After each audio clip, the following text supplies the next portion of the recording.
बिस्मिल्लाहिर्रहमानिर्रहीम। इस वीडियो में हम बात करेंगे कि ईद की नमाज हम कैसे अदा करें।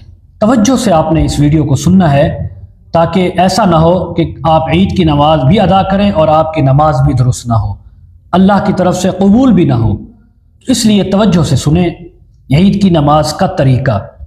सबसे पहले आपने ज़ुबान से या दिल से नियत कर लेनी है। ये पहला काम करना है। क्या नियत करनी है कि 2 रकात नमाज ईद उल फितर बमय 6 यानी तकबीरात ज़ायदा के इस इमाम के पीछे अल्लाहु अकबर, ये आपने नियत कर लेनी है। उसके बाद इमाम के पीछे हाथ बांध लेने हैं, सुब्हानक अल्लाहुम्मा पढ़ना है, जैसे इमाम पढ़ेगा आप भी पढ़ेंगे। उसके बाद दूसरी तकबीर होगी, यानी पहली तकबीर तो वो हो चुकी है जब नमाज में दाखिल हुए। दूसरी तकबीर सुब्हानक अल्लाहुम्मा के बाद हाथ उठाकर कानों तक ले जाएंगे, छोड़ देंगे। फिर तीसरी तकबीर हाथ कानों तक ले जाएंगे, फिर छोड़ देंगे। फिर चौथी तकबीर जब हाथ उठाएंगे अल्लाहु अकबर कहकर हाथों को बांध लेंगे। अब इमाम क़िरात करेगा, क़िरात पूरी करने के बाद रुकू सुजूद, उसके बाद फिर खड़ा होगा।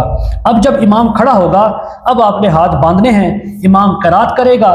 क़िरात के बाद पहली तकबीर अल्लाहु अकबर हाथ छोड़ देंगे, दूसरी तकबीर अल्लाहु अकबर हाथ छोड़ देंगे, तीसरी तकबीर अल्लाहु अकबर हाथ छोड़ देंगे, चौथी जब तकबीर होगी अल्लाहु अकबर रुकू में चले जाएंगे। उसके बाद अपनी नमाज जो बाकी नमाज है वो हम पूरी करेंगे। नमाज पूरी करने के बाद हमने दुआ मांगनी है हस्बे तौफीक, लेकिन उससे पहले खुतबा भी है। ये खुतबा हमने सुनना है और इमाम में खुतबा देना है। खतीब साहब ने तवज्जो के साथ खामोशी से सुनना है। इसके दौरान बातें करना बिल्कुल जायज़ नहीं है, गुनाह है। खुतबा तवज्जो से सुनने के बाद इमाम साहब दुआ कराएंगे, हमने दुआ मांगनी है। दुआ करने के बाद हमने वहाँ से रुखसत हो जाना है। मस्जिद के अंदर अगर ईद की नमाज पढ़ी जा रही है वहाँ गले मिलना और बातें करना ये बिल्कुल सही नहीं है। बाहर जाकर आप एक दूसरे को मिलें, आप एक दूसरे से मुआनका करें, मुसाफा करें, बिल्कुल इसकी इजाज़त है, कोई ममानियत नहीं है। अल्लाह ताला हम सबको सही तरीके से सुन्नत के मुताबिक ईदैन की नमाज पढ़ने की तौफीक अता फरमाए।